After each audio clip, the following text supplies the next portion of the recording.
Hello, everybody, and welcome to Because of You. Anyway, I'm going to tell y'all a story. There was this older lady and this younger girl. And,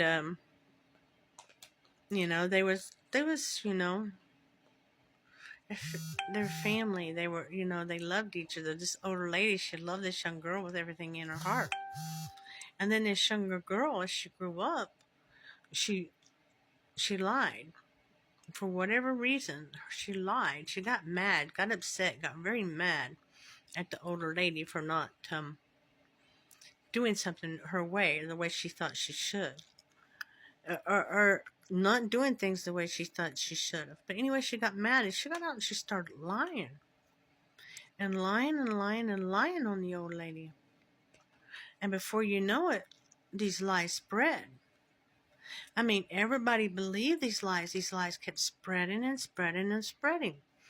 All the people that knew the old lady, they kept saying, well, I can't believe it, but, they believed the lie. And they kept spreading, and that was a gossip that kept going and kept going and it kept going and kept going. Okay? And ruined the character of this older lady. This older lady who actually was innocent. She was innocent of all the charges that was set against her by this younger girl.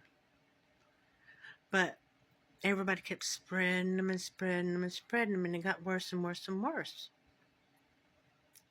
So what happened one day, years down the line, this girl realized what happened, what her lies done. She realized the damage her lies had caused for this older lady in her life. She realized it.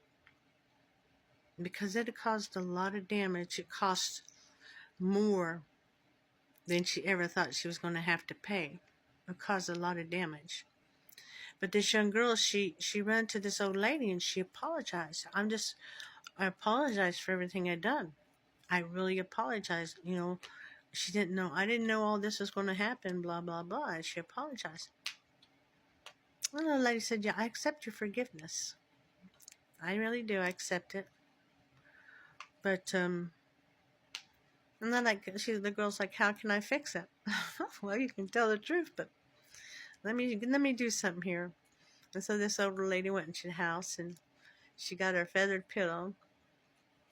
And, it was windy out that day, so that was good. That was a plus that day. But she got this feathered pillow and she held it up and she cut it. And feathers started blowing everywhere with the wind, all over the place. It started blowing and blowing and blowing. And then she said to the young girl, she said, go pick up all them feathers. And you can't leave one laying anywhere. Not one laying anywhere. You have to find every feather that blew out of this pillow.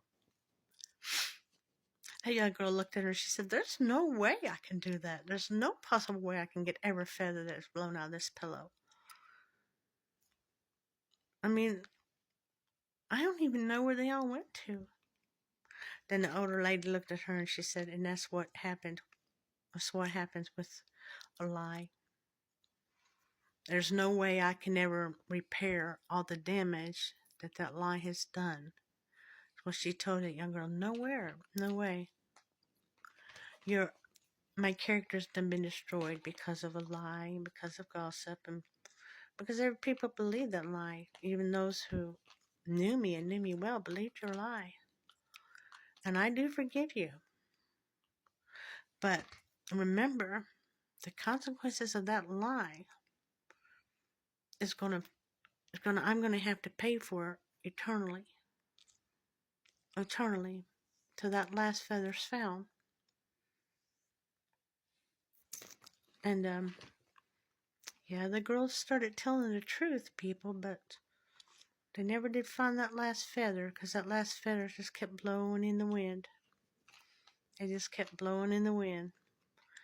And then it turned into more and more and kept going and kept going. And and that's what happens with gossip. That's what happens with lies and gossip. It keeps going and going and going, and it don't stop. Do you know Father says that's a very dangerous thing to lie and to gossip? He calls it murder. Whenever you're lying and you're gossiping on somebody, it's murder. That's how Father sees it, murder, because you have done a character assassination. You have murdered somebody. And they might forgive you, but there's always consequences that's going to be paid for the rest of their lives for something they didn't do. And then you got the consequences too, because that's just what happens. But I want to tell you about gossip that really does. It's a bad thing, y'all. This is a really one you gotta watch closely. I had somebody, for instance, they wrote me the other day. I was asked for an unspoken prayer request, and I posted it out there, and they wrote me, well, we need to know what that is so we know what to pray for. No, you don't. Why? Check your motives. Why do you really need to know what that is? See, Father knows. Why does anybody really need to know what it is? See, the thing sometimes is people, and I'm talking to you prayer warriors, intercessors, you be very careful. You be very careful and not fall into that gossip session, that the one that sneaks up on you, the one that's supposed to be a prayer request, right? And in that prayer request, you take that a prayer request somebody gives you, and you say, well, I want to pray for so and so and so and so and so and so. Then, well, we need to pray because of this, and this, and start telling the whole story. Why are you telling their whole story? It ain't nobody's business. Their story ain't nobody's business. You pray for them and their family.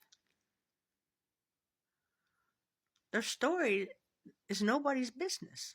Father didn't tell us to do that. See, because what happens is you tell that, and the next thing you know, it's out there like, oh, we're going to pray for so-and-so, sister or brother so-and-so, or their kids. Next thing you know, it's like that feather blowing out there in the wind.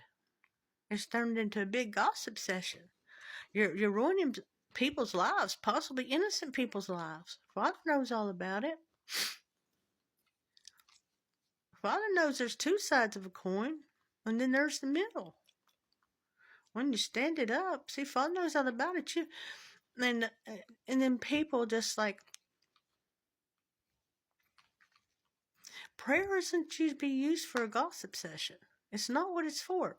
It's for somebody in there you to pray for, and then let it go. They don't need details. Father has the details already.